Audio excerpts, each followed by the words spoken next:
आपको पता है गाय के नाम पर मुसलमान भाइयों पे अत्याचार हो रहा है, घरों से उठा कर ले जाया जाता है।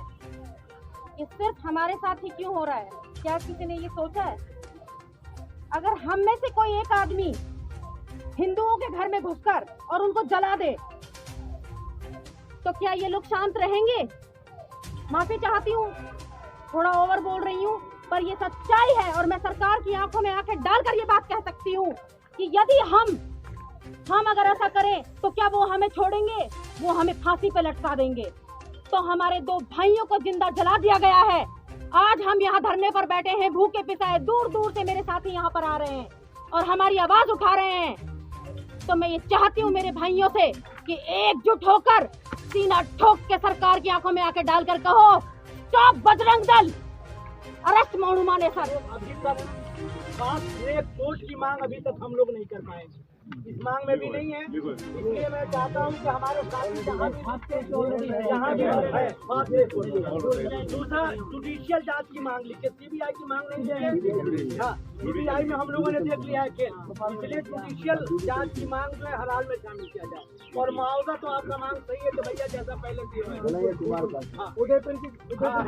हम ज्यादा नहीं मांग रहे, जुडिशियल जांच हो और टाइम जो है बाउंड हो, उसका वो लिखे टाइम बाउंड में इसलिए हो ताकि एक मांग और साफ साफ ये है कि आतंकी संगठन बजरंग दल बैन हो।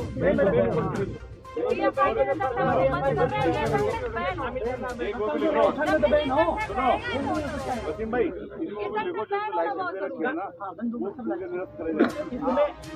इसमें ये जोड़ो राजस्थान में बैठ हो, सरकार उनकी कहाँ है?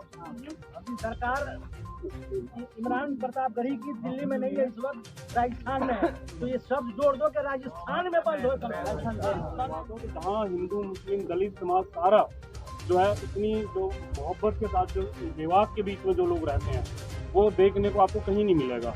इसमें तो कोई शक ही नहीं है। लेकिन इसमें भी कोई शक नहीं है कि जिन नेताओं को हम चुनकर आगे भेजते हैं वो बुरे वक्त में हमारे साथ नहीं खड़े होते।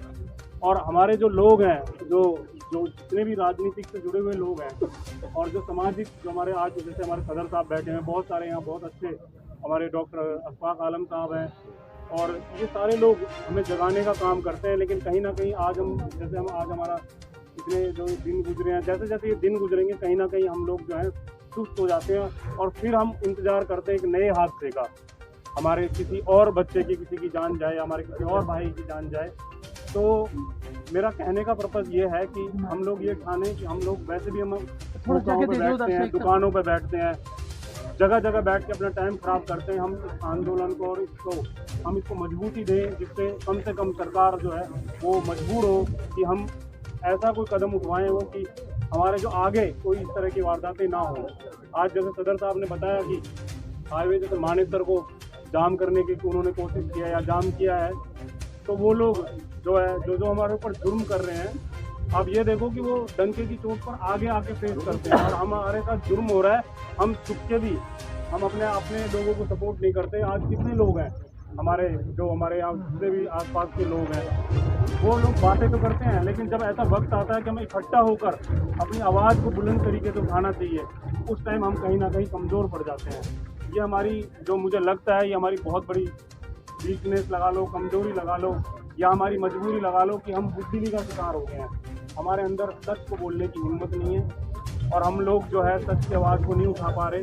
आज हमारे 2 भाई मरे हैं, आगे भी हमारे ये हादसे होंगे अगर हम लोगों ने कोई सही ठोस तरीके से, और इस तरह के जो आंदोलन होते हैं, जो हम सरकार के खिलाफ जो खड़े होते हैं, जब सरकार, जैसे कि सदर साहब ने कहा कि 91% हम बिन मांगे वोट करते हैं उस सरकार को जिसकी सरकार यहाँ पे बनी हुई है। लेकिन इसी सरकार के उस मामले में ऐसा बोलना है कि आपका नेता नहीं है, यहाँ पे आपका नेता है, राज्य मंत्री का दर्जा भी है उनके पास, हमें किसी से भीख मांगने की जरूरत नहीं है। हमारा तो जो हमारा नेता है वही बहुत बड़ा सिपाही अगर वो हमारा काम करे तो।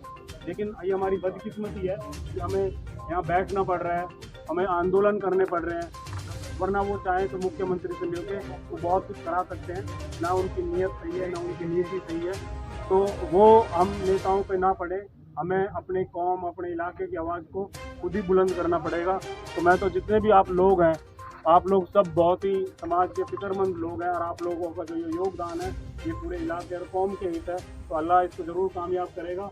और हमारी तो ये कोशिश है कि अगर आप कभी आपका मन करे कि जंतर मंतर पे दिल्ली में अगर वहाँ पे कोई होगा तो इंशाल्लाह मैं उसमें बढ़ चढ़ कर आप लोगों को मैं आगे उसमें पूरा हिस्सा लूँगा। और यहाँ पे भी जो लोग हैं मैं उन्हीं से यही अपील करूँगा कि इस आंदोलन को और मजबूती से आप लोग उठाएं। और राजस्थान इंशाल्लाह हम वहाँ राजस्थान चलेंगे। तो मैं तो अपने युवाओं से यही कहता हूँ कि बुज़दिली से निकलो और जो ये मौतें हो रही हैं इनका सिलसिला रोकने के लिए हमें एकजुट और एक ताकत बनने की ज़रूरत है। यही हमारा जब भी जाके हम कहीं ना कहीं ऐसे जो जुर्म और जो हमारे साथ जातियाँ हो रही हैं हम उन्हें रोक पाएंगे। तो मेरी यही अपील है, मैं अपनी बात यही रोकता हूँ।